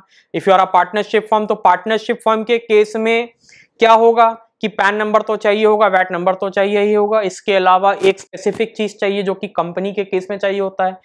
कंपनी के केस में आरओसी होता है, पार्टनरशिप के केस में आरओसी तो होगा नहीं, पर पार्टनरशिप डीड जरूर होगी, पार्टनरशिप समझौता होगा आपके पार्टनर्स के साथ कि हम सर पार्टनरशिप इतनी इतनी चीज के लिए कर रहे हैं, हमारा प्रॉफिट शेयरिंग रेशियो इतना होगा, लायबिलिटीज इतनी होंगी, एसेट्रा एसेट्रा, ठीक है। तो आपके पास पार्टनरशिप डीड होनी चाहिए, ठीक। अगर आप एक सोल प्रोप्राइटर हैं तो आपका कोई खुद के अकाउंट डिटेल्स होंगे, आप उसे ले लीजिएगा। Generally sole proprietor barcodes apply कराते नहीं हैं। आजकल एक नया कंसेप्ट चला है कंपनीज एक्ट में, वो है 1% कंपनी। तो 1% कंपनी के केस में भी कंपनी की ही डिटेल्स होती हैं, तो कंपनी की ही डिटेल्स हो लाएगा। अगर कोई एसोसिएशन ऑफ पर्सन्स है तो एसोसिएशन ऑफ पर्सन्स के पास भी सोसाइटी कोई रजिस्ट्रेशन कहीं तो कुछ ना कुछ कराया ही होगा, तो उस केस में उस रजिस्ट्रेशन के डॉक्यूमेंट्स आप ले आइएगा, ठीक है। इतनी चीजें आप ऑन हैंड रखिएगा। अब इसके अलावा आपको और क्या क्या चाहिए, अगर कंपनी है तो कॉपी ऑफ बैलेंस शीट, ठीक है। बैलेंस शीट की आप कॉपी रखिएगा। बैलेंस शीट में केवल बैलेंस शीट ही नहीं आती, उसमें क्या आता है, पीएनएल अकाउंट आता है। अगर अब यहीं पे बात आते हैं, अगर पीएनएल अकाउंट एक कंपनी का चाहिए होगा तो गवर्नमेंट सब्सिडरीज या गवर्नमेंट कंपनीज के लिए क्या चाहिए होगा, इनकम एंड एक्सपेंडिचर अकाउंट चाहिए होगा, ठीक। क्योंकि गवर्नमेंट कंपनी के केस में पीएनएल अकाउंट नहीं होता है, ठीक है, वहां पर इनकम एंड एक्सपेंडिचर होता है, ठीक है, कितनी इनकम हुई, कितना एक्सपेंडिचर हुआ, ठीक है। अब इसके अलावा तीसरा क्या चाहिए, letter on company letter head, ठीक है, रिक्वेस्टिंग बारकोड अलॉटमेंट, ठीक है। हम GS1 इंडिया से हाथ जोड़ के क्या मांग रहे हैं, बारकोड मांग रहे हैं, तो उसके लिए कंपनी के लेटर हेड पे हाथ जोड़ते हुए एक छोटा सा स्टेटमेंट चाहिए कि हाँ हमें बारकोड चाहिए, तो एक कंपनी के लेटर हेड पर होना चाहिए, उसे आप अपने पास रख लीजिए, ठीक है। ये सब चीजें एप्लीकेशन से पहले अपने पास आपको मैंडेटरी रखना ही रखना है। अब मैंने जितनी चीजें अभी डिस्कस की हैं मतलब डिटेल में, वो एक छोटा सा पॉइंट यहाँ लिखा हुआ है, proof of status of the applicant company. Company यहाँ सिंपल कंपनी लिख दिया है, बट अब उसे मैं आराम से चीजों को डिस्क्राइब करूंगा। दैट इज, अभी मैंने क्या कहा, फॉर ये फर्म्स, ठीक है। फर्म्स के लिए क्या चाहिए, जीएसटी वैट रजिस्ट्रेशन सर्टिफिकेट चाहिए। पार्टनरशिप फर्म्स के लिए क्या चाहिए, जीएसटी वैट रजिस्ट्रेशन सर्टिफिकेट चाहिए, पार्टनरशिप डीड चाहिए। प्राइवेट पब्लिक लिमिटेड कंपनी के लिए क्या चाहिए, रजिस्ट्रेशन सर्टिफिकेट चाहिए, रजिस्ट्रार ऑफ कंपनीज का रजिस्ट्रेशन सर्टिफिकेट चाहिए, या मेमोरेंडम ऑफ एसोसिएशन और मेमोरेंडम ऑफ एसोसिएशन। इतनी चीजें हमें चाहिए ही चाहिए, ठीक है। इसके अलावा हमें और क्या चाहिए होगा, अगर कंपनी के नहीं केस है, रजिस्टर्ड सोसाइटी है, HUF है, that is Hindu United family, तो उस केस में हमें क्या चाहिए, जीएसटी वैट रजिस्ट्रेशन सर्टिफिकेट या ROS certificate, that is registrar of society का सर्टिफिकेट चाहिए, ठीक है। इसके अलावा अब इतनी चीजों के अलावा हमें कैंसल चेक की एक कॉपी चाहिए होगी, ठीक है। कैंसल चेक की कॉपी कंपनी की हो सकती है, पार्टनरशिप की हो सकती है, ठीक है, HUF की हो सकती है, सोसाइटी की हो सकती है, तो उस केस में आप एक कैंसल चेक की कॉपी तैयार रख लीजिएगा, ठीक है। अब इसके अलावा रजिस्ट्रेशन फीस, जब आपके पास डॉक्यूमेंट्स रेडी हो जाएं तो रजिस्ट्रेशन फीस आप समझ लीजिए, क्योंकि अप्लाई करने से पहले एक हमें माइंड स्ट्रक्चर करना पड़ता है कि हमारे पास पैसे कितने, हमारे पास फंड्स कितने, हमारी जरूरत कितनी, ठीक है। तो रजिस्ट्रेशन फी क्या है, 1 टाइम फी है। अभी मैंने बताया था, शुरुआत में ही बताया था कि जब आप अपने आप को रजिस्टर कराएंगे तो 1 टाइम फिक्स्ड पेमेंट फी करनी पड़ेगी, ठीक है। तो क्या है, 1 time fee payable at the time of registration. दूसरा क्या है, सब्सक्रिप्शन फी है। जब आप बारकोड अलॉट करवाएंगे तो आपको हर साल फीस देनी होगी, वो आपका हर साल आपके खाते से कट जाएगा। ठीक है। तीसरा क्या है, सिक्योरिटी डिपॉजिट है, interest free refundable security deposit है कि आप बारकोड रजिस्ट्रेशन करवा रहे हैं, कोई सिक्योरिटी डिपॉजिट रख दीजिए, इनकेस आपका पेमेंट फेलियर हो जाता है तो ये सिक्योरिटी डिपॉजिट लेस आउट हो जाएगी, बैलेंस हो जाएगी। और इसके अलावा टैक्सेस जो कि जीएसटी एक्ट के अंडर में मैंडेटरी है, वो आपको देना होगा। ठीक है। अब रजिस्टर कराने के लिए सिंपल क्या है, अपनी डिटेल्स भरिए, अपलोड करिए और फीस पेमेंट कर दीजिए। ठीक है। आप एक ये प्रोफॉर्मा इनवॉइस भी डाउनलोड कर सकते हैं। जब आप रजिस्ट्रेशन लिंक पे जाएंगे तो उसी के नीचे एक स्पेशल लिंक होगा, उससे आपको एक प्रोफॉर्मा इनवॉइस डाउनलोड का ऑप्शन मिल जाएगा। ठीक है। रजिस्टर्ड कंपनीज जो कि इंडिया के बाहर हैं वो अपनी क्वेरीज को इस लिंक पे भेज सकती हैं, मेल कर सकती हैं, ताकि उनकी और भी क्वेरीज को सॉर्ट आउट किया जा सके। तो इस पे मैं थोड़ा सा चर्चा कर लूंगा। अगर कोई भी कंपनी है, कोई भी मेरा भाई बंधु है जो कि इंडिया के बाहर बिजनेस कर रहा है and if he wants to apply to for barcode registration in India through GS1.org, ठीक है, GS1India.org, तो वो कैसे करेगा? अब फॉरेन कंपनी है, ठीक है, फॉरेन कंपनी है तो उस केस में भी वही कंसेप्ट आ जाएगा। फॉरेन कंपनी है या तो पब्लिक होगी या तो प्राइवेट होगी। पब्लिक है तो उसको अपने कागज जहां से रजिस्ट्रेशन कराया होगा रजिस्ट्रार ऑफ कंपनी से, वो सर्टिफिकेट ले ले। ठीक है। अगर उनके यहाँ कोई टैक्स पेमेंट सिस्टम का सिस्टम बना है तो वो वहां से सर्टिफिकेट निकलवा ले, भाई उन्होंने रजिस्ट्रेशन कराया होगा, वो टैक्स पेमेंट कर रहे होंगे। ठीक है। एनुअल टर्नओवर का उनका कुछ ना कुछ बन रहा होगा, वो सर्टिफिकेट तैयार करा ले। ठीक है। कंपनी का एक लेटर हेड तैयार करा ले, अभी हमने जितनी चीजें डिस्कस की। ठीक है। इसके अलावा कैंसिल चेक की कॉपी तैयार कर लें। एंड इसके बाद भी कोई क्वेरीज बचती हैं तो वो मेल कर सकते हैं किसको, registration@GS1India.org। ठीक है। अब इसके अलावा रजिस्ट्रेशन फॉर्म का प्रोसेस समझेंगे। ठीक है। तो रजिस्ट्रेशन फॉर्म का प्रोसेस क्या है कि जब आप फॉर्म भर रहे हो तो ये वेरी वेरी इंपॉर्टेंट है, बहुत इंपॉर्टेंट है कि आप number of product barcode select करें। ठीक है। अभी मैंने बहुत चर्चा किया इसी पे कि जब आप नंबर ऑफ बारकोड सेलेक्ट कर रहे हैं तो आपको अपनी फ्यूचर रिक्वायरमेंट्स पे बहुत ध्यान देना है कि आपका बिजनेस ग्रोथ कैसे कर रहा है। ठीक है। आपका फ्यूचर प्रोस्पेक्टस क्या है, आपका बिजनेस लेवल ऑफ बिजनेस क्या है, क्या आपका ये टियर 1 लेवल बिजनेस है, टियर 2 लेवल बिजनेस है, क्या आप मैन्युफैक्चरर के लेवल का बिजनेस कर रहे हैं, if you are doing a manufacturer level of business. ठीक है। तो आपको 1 लाख से नीचे तो जाना ही नहीं, आप तो 1 लाख से ऊपर ही रहेंगे। तो हमेशा 10 के मल्टीपल्स में रहिए। ठीक है। अगर 1 लाख से ऊपर जा रहे हैं तो हमें फिर 10 लाख बारकोड चाहिए होंगे। ठीक है। तो उस केस में अपनी फ्यूचर रिक्वायरमेंट्स को बहुत ध्यान में देना है। इन सब चीजों को एसरटेन करके ही नंबर ऑफ बारकोड्स रिक्वायर्ड में अपने सिलेक्शन को चूज करना है। ठीक है। इसके अलावा आपको और क्या क्या चाहिए होगा कि अगर मान लीजिए कि आपका नंबर ऑफ बारकोड्स अगर आपने गलत भरा, ठीक है, आपने भर दिया सर हमें 10,000 चाहिए, 10,000 से ज्यादा क्या मिलेंगे, पर आपको कल ने कहा कि अरे यार हमें तो 50,000 चाहिए, हमें भर दिए 10,000। ठीक है। लाओ उसको चेंज करा लेते हैं। सर से बोलेंगे कि सर हमें 50,000 चाहिए, 10,000 वाला मैंडेट खत्म कर दीजिए, हम 1 लाख लेते हैं। 50,000 चाहिए तो आप 1 लाख वाला mandate, but it can not be changed very easily. ठीक है। बहुत सारे चेंजेस आते हैं, जैसे आपका कंटेंट है, ठीक है, इंग्रेडिएंट्स है, पैक साइज है। ठीक है। अगर आप नई चीजें लेंगे तो नई चीजों को अलॉट कराना इतना पॉसिबल नहीं है। 7 to 8 डेज का रजिस्ट्रेशन प्रोसेस होता है, they will verify, and barcode registration को इतनी जल्दी अमेंड नहीं किया जा सकता। ठीक है। इतने short limited period of time है। तो choose your number of barcodes required very very very carefully. 3 बार वी लगाया है वेरी, तो बड़ा ध्यान रखना है। ठीक है। क्या लिखा, this must be taken into account while deciding for the barcode number capacity since it's not possible to upgrade the selected capacity after registration। एक बार रजिस्ट्रेशन करा लिया तो नंबर ऑफ कैटेगरी रिक्वायर्ड को या नंबर ऑफ बारकोड्स रिक्वायर्ड को हम आसानी से चेंज नहीं कर सकते। उसे हमें कराने के लिए फिर से रजिस्ट्रेशन कराना पड़ेगा। मतलब क्या है कि एक बार रजिस्ट्रेशन कराया, आपको फिर से रजिस्ट्रेशन कराना पड़ेगा, पूरा प्रोसेस फिर से अपनाना पड़ेगा। So it is a very tough thing to do.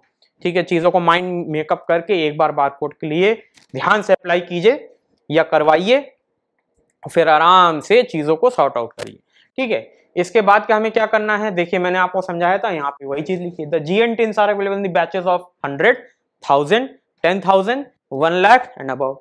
ठीक है। तो इतनी चीजें ध्यान में रखनी है कि 10 के मल्टीपल्स में चल रहा। अगर 100 से ऊपर चाहिए तो 1000 से ऊपर चाहिए तो 10,000, बस आप एक जीरो बढ़ाते जाइए, ठीक है। और आपको उतने बैचेस में ही चाहिए। मान लीजिए आपकी जरूरत है 1000 की, बट आपको यूज करने में मिल रहे हैं 1501 बारकोड की जरूरत है, तो आपको सीधा 10,000 में जाना होगा। अपने प्रोडक्ट की कैटेगरी बढ़ाइए, अपने प्रोडक्ट्स बढ़ाइए और उन चीजों को अकॉर्डिंगली कोऑर्डिनेट करिए, ठीक है। या तो उतने बारकोड ऑर्डर करवा दीजिए, आपके पास बारकोड्स आ जाएंगे, फिर आप उनको अपने हिसाब से यूज करिए, ठीक है। तो इसमें क्या लिखा है, 4 to 7 वर्किंग डे में आपका ये फुल प्रोसेस कंप्लीट होगा, ठीक है। इसके बाद क्या है, ये है रजिस्ट्रेशन फॉर्म। तो जब आप वेबसाइट पे अप्लाई करेंगे तो आपका ये रजिस्ट्रेशन फॉर्म है, जिसमें आप कंपनी का नाम भरेंगे, ठीक है। कंपनी का नाम होगा, पार्टनरशिप का नाम होगा, टेलीफोन विद एसटीडी कोड है, एड्रेस भरेंगे, फैक्स भरेंगे, ईमेल होंगे। फैक्स तो कोई आजकल रखता नहीं जनरली, पर इनकेस हो तो रखिएगा। Email very important, website not, जहां तक ऑप्शनल होता है तो इसे भरने की शायद जरूरत ना पड़े। इंडिया में है, कहाँ है, अगर फॉरेन है तो फॉरेन का भरिए, स्टेट, सिटी, पिन कोड, ठीक है। अब इसमें चलते हैं, पैन कार्ड की कॉपी आपको अपलोड करनी होगी, ठीक है। जीएसटी, वैट या टिन नंबर होगा। इसके अलावा पीएनएल पेज होगा, आपका जो प्रॉफिट एंड लॉस टर्नओवर होगा उसे आप दिखाइएगा, और उसके लिए आपको एक स्क्रीनशॉट डालना। क्या लिखा है, यूज पीएनएल पेज .pdf.jpg, ठीक है। स्कैन कॉपी इसमें यूज नहीं होगी। बहुत ध्यान से काम करना है कि आप कुछ लोग क्या करेंगे, स्कैन कॉपी फोटो खींच कर डाल देंगे, ऐसा नहीं है। आपका जहां पे आईटीआर का पेज होगा, income tax return filing page होगा, वहां पे आपका पीएनएल दिखाएगा, वहां से स्क्रीनशॉट डाल के पीडीएफ बनाइए या .jpeg में अपलोड करिए, ठीक है। कितने बारकोड चाहिए, कितने बारकोड चाहिए, मैं बार बार इसी पे एम्फेसिस कर रहा हूं, कितने बारकोड चाहिए, इस पे बहुत ध्यान दे करके अप्लाई करिए। कितना सब्सक्रिप्शन आपको चाहिए, 1 साल का चाहिए, 2 साल का चाहिए, 10 साल का चाहिए, कितना चाहिए, इतना आप अप्लाई करिए। आपका कंपनी का लीगल स्टेटस क्या है, पार्टनरशिप है, एक प्राइवेट लिमिटेड कंपनी है, पब्लिक कंपनी है, ठीक है। इसके अलावा डॉक्यूमेंट प्रूफ, जो अभी हम लोग ने डिस्कस किया था, कौन सा डॉक्यूमेंट प्रूफ चाहिए। अगर आपकी पब्लिक कंपनी है, लिमिटेड कंपनी है, तो उस केस में रजिस्ट्रार ऑफ कंपनी का डॉक्यूमेंट चाहिए। प्राइवेट लिमिटेड कंपनी है तो भी रजिस्ट्रार ऑफ कंपनी के डॉक्यूमेंट चाहिए। जीएसटी, वैट के डॉक्यूमेंट्स वो चाहिए। इसके अलावा और क्या चाहिए होगा, पार्टनरशिप है तो पार्टनरशिप डीड यहाँ अपलोड होगी, सोल प्रोपराइटर है तो सोल प्रोपराइटर भी कहीं ना कहीं रजिस्टर्ड होगा, उसके डॉक्यूमेंट्स। तो ये डॉक्यूमेंट्स इधर लगेंगे, यहाँ लिखा नहीं है बट आपको यही अपलोड करने हैं, ठीक है। क्या आप एमएसएमई के तहत रजिस्टर्ड हैं? एमएसएमई क्या होती है, micro small and medium enterprises, ठीक है। तो लघु उद्योग, क्या आप लघु उद्योग में रजिस्टर्ड हैं? अगर हाँ तो यस करिए, नहीं तो नो कर दीजिए। अगर यस करेंगे तो आपको अपनी जानकारी प्रोवाइड करनी होगी, ठीक है। यूडीआई डिक्लेरेशंस कि मैं GS1 इंडिया को यूज करूंगा, ठीक है। कहाँ यूज करना है, टू आइडेंटिफाई मेडिकल डिवाइसेस। अगर आप ये कर रहे हैं मेडिकल डिवाइसेस, ठीक है, कहाँ, यूएस मार्केट के लिए, तो उसको यस करिएगा, नहीं तो नो करिएगा, ठीक है। तो ये आपका रजिस्ट्रेशन फॉर्म हो गया। अब जब रजिस्ट्रेशन फॉर्म में आप अपने आप को रजिस्टर्ड करा लेंगे, तो रजिस्टर्ड कराने के बाद आपको डेटा कार्ड सर्विस के लॉगिन डिटेल्स दे दिए जाएंगे। ये लॉगिन डिटेल्स आसानी से उपलब्ध नहीं होते हैं, ठीक है। रजिस्ट्रेशन कराने के 5 से 7 दिन में आपको ये डॉक्यूमेंट्स मिलेंगे। तो डेटा कार्ड सर्विस में क्या, use the credentials given for login, ठीक है। सिंपल सीधी बात है, आपको क्रेडेंशियल्स जो मिलेंगे, लॉगिन आईडी एंड पासवर्ड, उससे डेटा कार्ड में लॉगिन करेंगे। और डेटा कार्ड में लॉगिन करने के बाद हम अपना प्रोडक्ट डेटा तैयार करेंगे कि हमें कौन से टाइप का प्रोडक्ट चाहिए, किस लेवल का प्रोडक्ट चाहिए, किस एरिया में प्रोडक्ट चाहिए, एक्सेट्रा एक्सेट्रा, ठीक है। अब इसके बाद डेटा कार्ड में लॉगिन करने के बाद सर हमें क्या करना होगा, ठीक है। तो डेटा कार्ड में जब हम लॉगिन करेंगे तो उसके बाद हमें ये स्क्रीन मिलेगी, ठीक है। ये स्क्रीन में ऑटोमेटिक कुछ चीजें फिल्ड अप होंगी, ठीक है, जो हमें चीजों को ध्यान से देखना है, ठीक है। डिफॉल्ट चीजें भरी हैं, डिफॉल्ट चीजें क्या आपके बिजनेस से वो रिलेटेड हैं, अगर हैं तो उन्हें फिलअप रहने दीजिए, नहीं तो उसको चेंज करिए। आपका ब्रांड नेम क्या है, आपका प्रोडक्ट क्या है, पैकेजिंग की टाइप कैसी होगी, आपका प्रोजेक्ट का जीटी नंबर क्या है, एसक्यू नंबर क्या है, ठीक है, चैनल क्या है, कंट्री ऑफ ओरिजिन कहाँ की है। अगर आप बाहर से सामान मंगा रहे हैं, इंडिया में असेंबली करवा रहे हैं, तो आपका सामान जिधर से बन के आ रहा है उधर कंपनी का नाम आएगा कंट्री ऑफ ओरिजिन में। यहाँ इंडिया डिफॉल्ट सेलेक्टेड रहेगा। अगर आपका जैसे मोबाइल, अगर आपका मोबाइल बिजनेस है, आपने चाइना से, आजकल वैसे भी बहुत से लोग क्या कराते हैं, मैन्युफैक्चरिंग करवाते हैं, इंडिया में असेंबली करवाते हैं, तो यहाँ पे फिर आपको चाइना करना पड़ेगा, अगर आपका मलेशिया का तो मलेशिया, ठीक है, फिलीपींस का तो फिलीपींस, ठीक है, वियतनाम से अगर मंगा रहे हैं तो वियतनाम से, ठीक है। तो यहाँ पे चीजों को सेलेक्ट करना होगा, ठीक है। फिर कैटेगरी बतानी है, सब कैटेगरी बतानी है, डिजाइन का कोड क्या है, वीडियो यूआरएल अगर आपके पास है, प्रोडक्ट का यूआरएल अपनी वेबसाइट के हिसाब से है तो उनको यहाँ फिलअप कर दीजिए।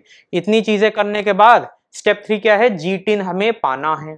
तो GTIN कैसे क्या करेंगे, टू असाइन GTIN नंबर ये allocated to your product at the product attributes and save and publish. तो सीधा सिंपल क्या है कि चीजों को फिलअप करते हुए हम सेव एंड पब्लिश का बटन दबाएंगे। फिर डेटा कार्ट में आपको क्या करना है, या तो आप और भी डेटा ऐड कर सकते हैं एक एक करके, या तो आप एक सैंपल एक्सेल शीट डाउनलोड कर लीजिए, बल्क में उसमें डेटा की जानकारी प्रोवाइड कराइए। एक्सेल शीट के आपके पास कोई एम्प्लॉय होगा स्पेसिफिक, उससे पूरी डेटा की जानकारी उसमें फीड आउट करवाइए और फीड करके उसे अपलोड कर दीजिए, ठीक है। क्योंकि वो टेम्पलेट के थ्रू आया है तो वो अपने हिसाब से डेटा को सॉर्ट आउट करके आपका एक एक जानकारी भर देगा। अब आप खुद ही सोचिए, अगर आपके 100 प्रोडक्ट की जानकारी तो आप नहीं भर पाएंगे, तो उसके लिए आप क्या करेंगे, एक्सेल टेम्पलेट पर चीजों को सॉर्ट आउट करके अपलोड कर देंगे। एक बार ये आपने कर दिया तो आपका GTIN नंबर अलॉट हो जाएगा आपके प्रोडक्ट के लिए, जो कि कुछ ऐसा दिखता है, ठीक है। ये यूपीसी वाला था, तो हर GTIN नंबर अलग रहेगा, ठीक है। इन केस अगर आपको कुछ जानकारी चाहिए, कुछ हेल्प चाहिए, या तो आप अपने एजेंट से पूछेंगे, but if you are applying yourself तो नॉलेज सेंटर इनके पास दिया है रिसोर्सेस में, जो कि सपोर्ट लिंक में आपको मिल जाएगा। नॉलेज सेंटर आपको इधर से मिलेगा और यहाँ से आप सपोर्ट पे जा सकते हैं, ठीक है। इसके बाद क्या है कि आप डाउनलोड कर सकते हैं अपने बारकोड इमेजेस पैकेजिंग आर्टवर्क के लिए, ठीक है। अब केवल प्रोडक्ट पे ही तो हम बारकोड नहीं चिपकाएंगे। You are not only applying barcode on the products, but you can also apply barcode for your whole package, ठीक है। वो जितने भी प्रोडक्ट्स उसके अंदर रखे हैं तो बॉक्स के ऊपर भी आप एक बारकोड लगाएंगे कि इस बॉक्स में इतने टाइप के प्रोडक्ट्स हैं, 100 products are in this box of this category of this type and they are for ये MRP इतना और इसका टोटल वैल्यू इतना होता है, ये वहां से चल एक्सेट्रा एक्सेट्रा, इतनी चीजें आपके पास रहेंगी, ठीक है। अब डेटा कार्ट होम पे जाके आप जनरेट एंड प्रिंट बारकोड्स करेंगे SQ ऑप्शन में, तो आपका बारकोड निकल के जनरेट हो जाएगा, ठीक है। बारकोड आ जाएगा आपके पास। डेटा कार्ट आपको ये भी देता है कि आप अपने बारकोड्स प्रिंट कर सकते हैं कार्टन्स के लिए, पैलेट्स के लिए, लॉजिस्टिक लेबल्स के लिए। अभी मैंने यही डिस्कस किया कि आप अपने और भी चीज सामानों के लिए बारकोड प्रिंट कर पाएंगे, ठीक है। डॉक्यूमेंट्स एक बार मैं फिर डिस्कस कर ले रहा हूं कि हमें डॉक्यूमेंट्स क्या चाहिए। एक लेटर बारकोड का अलॉटमेंट हो जाए उसके लिए रिक्वेस्ट करना होगा एक लेटर के थ्रू, वो लेटर आपको बनाना है, ठीक है। किस पे, कंपनी के लेटर हेड पर, ठीक है, जिसपे कंपनी का नाम लिखा हो। कंपनी का लेटर हेड नहीं है, पार्टनरशिप डीड है तो पार्टनरशिप डीड का एक लेटर हेड होगा। अगर सोसाइटी रजिस्टर्ड है तो सोसाइटी का लेटर हेड होगा, ठीक है। एंटिटी का पैन कार्ड मस्ट है, मैंडेटरी है, ये आपको चाहिए चाहिए।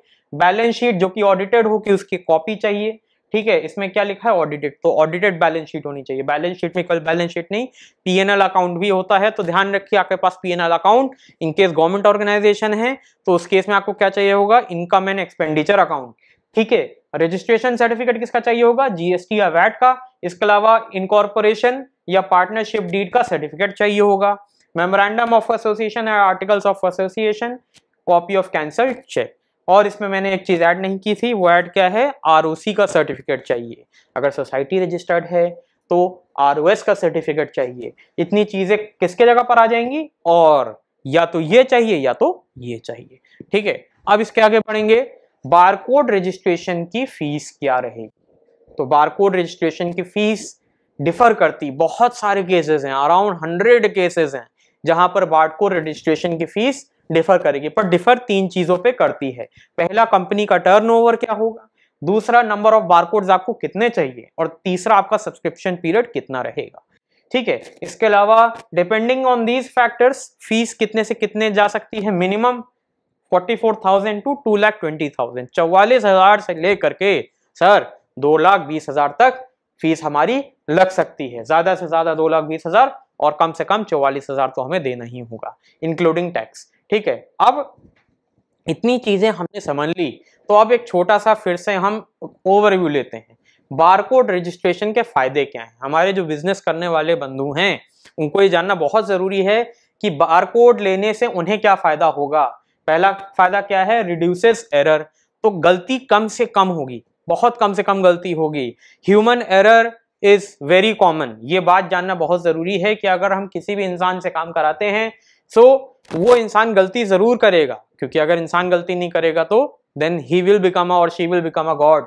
ठीक है, क्योंकि भगवान से ही गलती नहीं होती है, इंसान से ही गलती होती है, इसीलिए उसका नाम इंसान है। ठीक है, तो इंसान के बजाय हम सीधा मशीन पे जाएंगे, मशीन से गलती होगी ही नहीं सर। क्यों?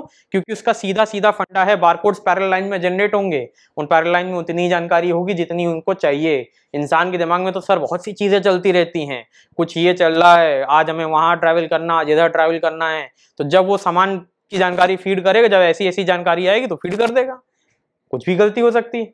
तो ह्यूमन टेंडेंसी क्या है कि एरर करेगा ही करेगा। You can not expect some human to not create an error.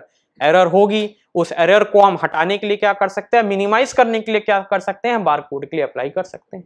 ठीक है, आपकी जरूरतें ज्यादा हैं तो बारकोड अप्लाई करना है। ठीक है, दूसरा क्या है, कॉस्ट इफेक्टिव और कन्वीनियंट पड़ता है।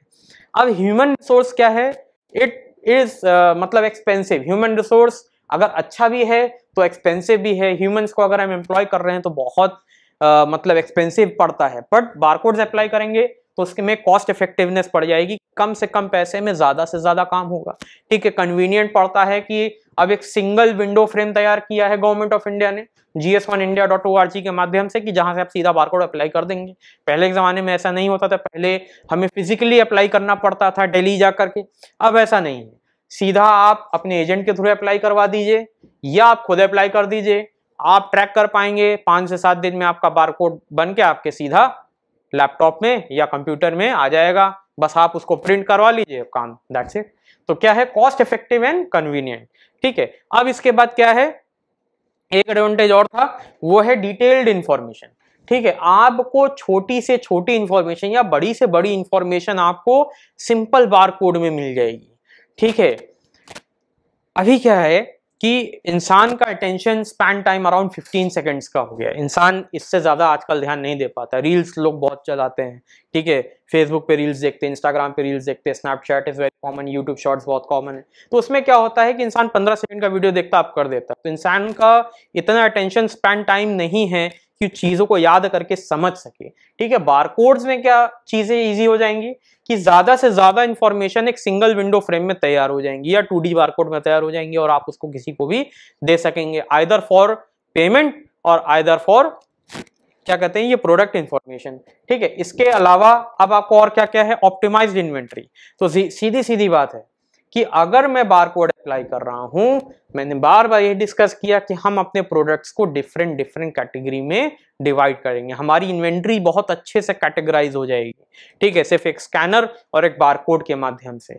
ठीक है, समय हमारा बहुत बहुत बचेगा, हमारा समय बहुत बचेगा, क्योंकि हम चीजों को कैटेगराइज करके चल रहे हैं। ठीक है, एक्यूरेट एंड फास्टर बिलिंग। ठीक है, एक्यूरेट एंड फास्टर बिलिंग में क्या है कि जब आपने देखा होगा, आप सुपरमार्केट्स या रिटेल स्टोर्स में गए हैं, वहां पर क्या, सीधा बारकोड स्कैन किया, प्रोडक्ट की जानकारी ऊपर आई, बिलिंग हो गई, सब चीजों को जोड़ दिया, एंटर दबाया और एक सीधा सीधा बिल जनरेट हो गया, जिसे आपने अपने कार्ड के माध्यम से, यूपीआई के माध्यम से पे किया और आपका काम हो गया। तो फास्टर बिलिंग है, एक्यूरेट है, इसमें गलती के कोई चांसेस ही नहीं है, अनलेस उस प्रोडक्ट को दोबारा बिलिंग कराई जाए। ठीक है, तो इसमें गलती के चांसेस लगभग ना के बराबर होते हैं, फटाफट काम होता है। ठीक है, यूनिक एंड ग्लोबल आइडेंटिफिकेशन, पूरी दुनिया में आप कहीं भी अपना प्रोडक्ट भेजेंगे तो उसका यूनिक आइडेंटिफिकेशन नंबर होगा, उसका एक यूनिक पहचान होगा कि ये आपका प्रोडक्ट है, आपके यहाँ से जनरेट हुआ है, कंट्री ऑफ ओरिजिन इंडिया है। ठीक है, कंट्री ऑफ ओरिजिन क्या है, लखनऊ है, जयपुर है, कोई भी स्थान होगा, उस स्थान का नाम उस बारकोड में लिखा होगा। ठीक है, for example if you are shipping your product to Japan, ठीक है, टोक्यो आप भेज रहे हैं फॉर एग्जाम्पल। ठीक है, किसी ने आपसे कहा सर आपके यहाँ का कपड़ा बहुत अच्छा है, हमें भेज दीजिए। फॉर मैं एक लखनऊ की जानकारी दे देता हूँ, लखनऊ में चिकनकारी ये प्रोडक्ट्स बहुत अच्छे हैं, आपने अपने यहाँ स्टोर से एक सामान भेजा फॉर टोक्यो, पर टोक्यो भेजने से पहले जब आपने बारकोड उस पर चिपका दिया तो आपका प्रोडक्ट कहीं भी पहचाना जा सकता है, कोई भी पहचान सकता है कि ये इंडिया की ओरिजिन का प्रोडक्ट है, इंडिया में भी इस जगह से जनरेट हुआ है और इस सेलर ने इसको भेजा है। ठीक है, तो ये बहुत ही अच्छी बात है। ठीक है, ये बहुत ही गजब की चीज है कि एक छोटे से बारकोड में इतनी जानकारी आसानी से अवेलेबल है और ग्लोबली रिकॉग्नाइज्ड है, तो यूनिक आइडेंटिफिकेशन है। ठीक है, अदर इंपॉर्टेंट इंफॉर्मेशन हम जब डिस्कस करेंगे तो हमें और भी चीजें जाननी जरूरी हैं। ठीक है, 7 से 8 दिन, कहीं कहीं 7 से 10 दिन लगता है, ठीक है, आपका रजिस्ट्रेशन होने में, आपको बारकोड अलॉट होने में। तो इसमें घबराने की जरूरत नहीं है कि आपका 1 हफ्ता निकल गया, सर बारकोड हमें जनरेट ही नहीं हुआ, सर हमारा काम नहीं हो रहा है, सर वेबसाइट भी स्लो हो गई, वेबसाइट में कुछ खाने वाले लोग हैं। ऐसा बिल्कुल नहीं है, 7 से 10 दिन लगेगा, आपका बारकोड जनरेट हो जाएगा। ठीक है, इसके अलावा क्या है, केवल ब्रांड ओनर्स ही अप्लाई कर सकते हैं, तो ब्रांड ओनर्स ही अप्लाई करेंगे या अप्लाई करवाएंगे। क्या लिखा है, in case you are not the brand owner you need to apply separately for each company और ब्रांड। अगर आप ब्रांड ओनर नहीं है तो आपको हर एक कंपनी, हर एक ब्रांड के लिए सेपरेट रजिस्ट्रेशन भरना होगा। दैट मीन्स हम किसकी बात कर रहे हैं, that means we are talking about the agents.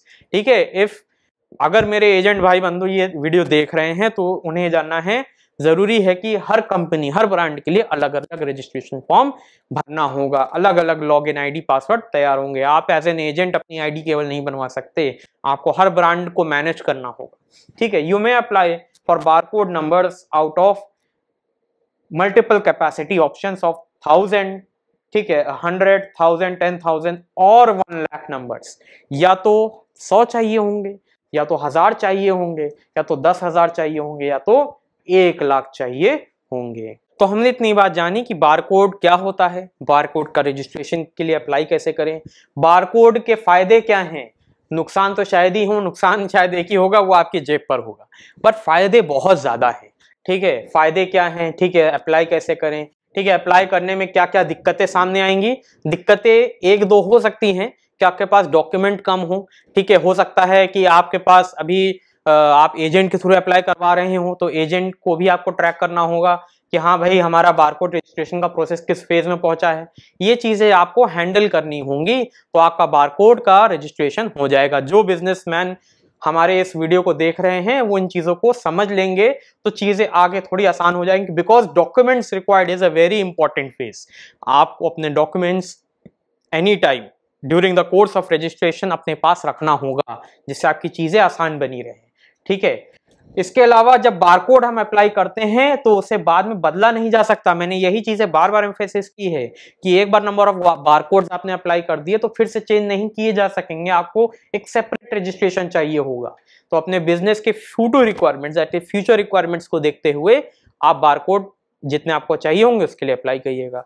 एक बार आपने बारकोड नंबर से एग्जॉस्ट कर दिए, आपको नए रजिस्ट्रेशन के लिए जाना होगा। आपने अपने बारकोड नंबर जितने लिए थे वो खत्म हो गए, फिर से आपको जाना पड़ेगा।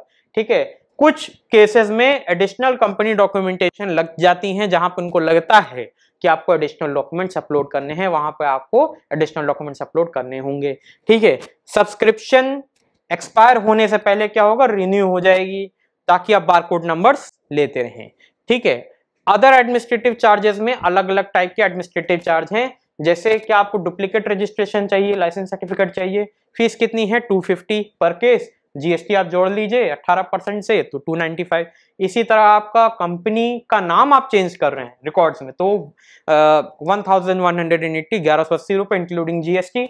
इसके अलावा आपको चेक्स रिटर्न कराने हैं तो 295 इंक्लूडिंग जीएसटी। इतनी चीजें हमने डिस्कस कर ली। तो आज हमने क्या समझा, आज हमने टॉपिक से समझा कि हमारा बारकोड क्या होता है, बारकोड का रजिस्ट्रेशन इंडिया में हम कैसे कर सकते हैं, हमारे पास क्या क्या कठिनाइयां आएंगी और हमें इन सब के ऊपर क्या फायदे मिलेंगे।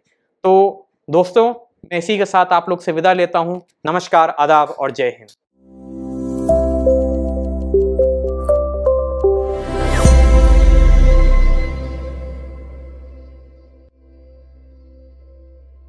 बिजनेस पाठशाला हमेशा आपके लिए कुछ नए और बेहतरीन बिजनेस आइडियाज लेकर आता है। ये आइडियाज आपको सफल व्यवसाय के रूप में एक अच्छा प्रॉफिट कमाने की ओर अग्रसर करते हैं। इस श्रृंखला को आगे बढ़ाते हुए आज हम और आप जानेंगे metal based product business ideas के बारे में। आज का पहला बिजनेस आइडिया है लॉक मैन्युफैक्चरिंग। हर व्यक्ति लॉक यानी कि तालों के बारे में जानता है। प्राचीन समय से वर्तमान समय तक लॉक्स का इस्तेमाल किया जाता है। लॉक्स एक प्रकार का मैकेनिकल डिवाइस है जिसे एक स्पेसिफिक की से ही खोला जा सकता है।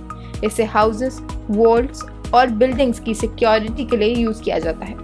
लॉक्स को ब्रास, स्टील, आयरन और अलॉय जैसे मेटल से बनाया जाता है।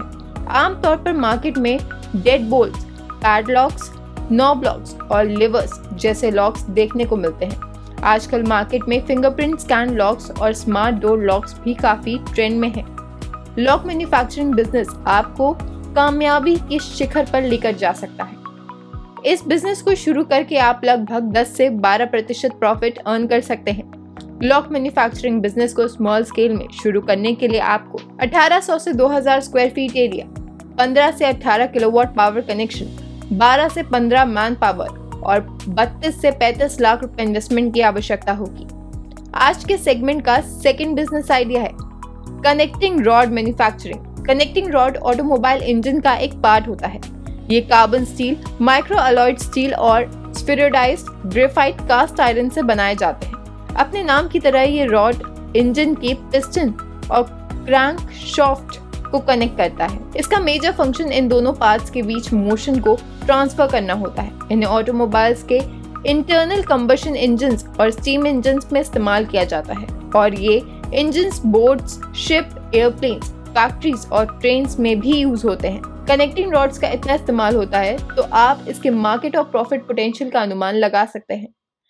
आप इस बिजनेस को शुरू करके 12 से 15% प्रॉफिट अर्न कर सकते हैं। कनेक्टिंग रॉड मैन्युफैक्चरिंग इंडस्ट्री में आप 300 से 400 पीसेस हर दिन बना सकते हैं और इसके लिए आपको 8000 से 10,000 स्क्वायर फीट एरिया, 75 से 80 किलोवाट पावर कनेक्शन, 35 से 40 मैन पावर, 80 लाख से 1 करोड़ रुपए इन्वेस्टमेंट की आवश्यकता होगी। आज का अगला बिजनेस आइडिया है hand tool manufacturing. Hand tool का इस्तेमाल बिना किसी मोटर के हाथों से ही किया जाता है। हैंड टूल्स में mainly pliers, filers, cutters, wrenches, striking tools, hammers, clamps, chisel, snips, knives, drills, hacksaws आदि टूल्स आते हैं। घरों से लेकर इंडस्ट्री तक chiselling, cutting, sawing, filling, hammering और फॉगिंग जैसे प्रोसेस के लिए इन सभी टूल्स का यूज किया जाता है। इन टूल्स को carbon steel, chromium, vanadium steel और क्रोम मोलिब्डेनम स्टील की सहायता से बनाया जाता है। हैंड टूल्स की मार्केट में काफी डिमांड रहती है और इसकी मैन्युफैक्चरिंग शुरू करके आप एक सफल व्यवसायी बन सकते हैं। हैंड टूल्स मैन्युफैक्चरिंग बिजनेस शुरू करके आप 15 से 20% लाभ कमा सकते हैं। हैंड टूल मैन्युफैक्चरिंग बिजनेस में 4000 से 4500 पीसेस पर डे बनाने के लिए आपको 6000 से 7000 स्क्वायर फीट एरिया, 120 से 150 किलोवाट पावर कनेक्शन, 55 से 60 मैन पावर, 94 से 100 लाख रुपए मशीन कॉस्ट और 139 से 150 लाख रुपए इन्वेस्टमेंट की जरूरत होगी। आज का लास्ट बिजनेस आइडिया है डम्बेल मैन्युफैक्चरिंग। डम्बेल्स एक तरह के वेट ट्रेनिंग इक्विपमेंट होते हैं। एक्सरसाइज करने के लिए बॉडी बिल्डर्स, पावर लिफ्टर्स और एथलीट्स डम्बेल का यूज करते हैं। इसके दोनों एंड्स पर मेटल बॉल्स होती हैं। ये बॉल्स मेटल, नियोप्रीन और रबर की भी हो सकती हैं। आमतौर पर इसे आयरन से बनाया जाता है। डम्बेल्स का सबसे अधिक इस्तेमाल बाइसेप्स, शोल्डर्स और चेस्ट एक्सरसाइज के लिए होता है। वर्तमान समय में अधिकतर लोग फिट रहने के लिए जिम जाते हैं और इसीलिए मार्केट में डम्बेल्स की काफी हाई डिमांड भी रहती है। इस बिजनेस को शुरू करके आप 15 से 18% प्रॉफिट अर्न कर सकते हैं। स्मॉल स्केल में डम्बल मैन्युफैक्चरिंग शुरू करने के लिए आपको 2500 से 3000 स्क्वायर फीट एरिया, 40 से 50 किलोवाट पावर कनेक्शन, 8 से 10 मैन पावर और 20 से 25 लाख रुपए मशीन कॉस्ट की आवश्यकता होगी। तो ये थे आज के बिजनेस आइडियाज। उम्मीद है कि ये सेगमेंट आपके लिए बेनिफिशियल साबित हुआ होगा। अभी आप जूम सेशन से जुड़कर डायरेक्ट एक्सपर्ट से इंटरेक्ट कर सकते हैं। जूम सेशन का लिंक आपको यूट्यूब चैट बॉक्स पे मिल जाएगा। धन्यवाद।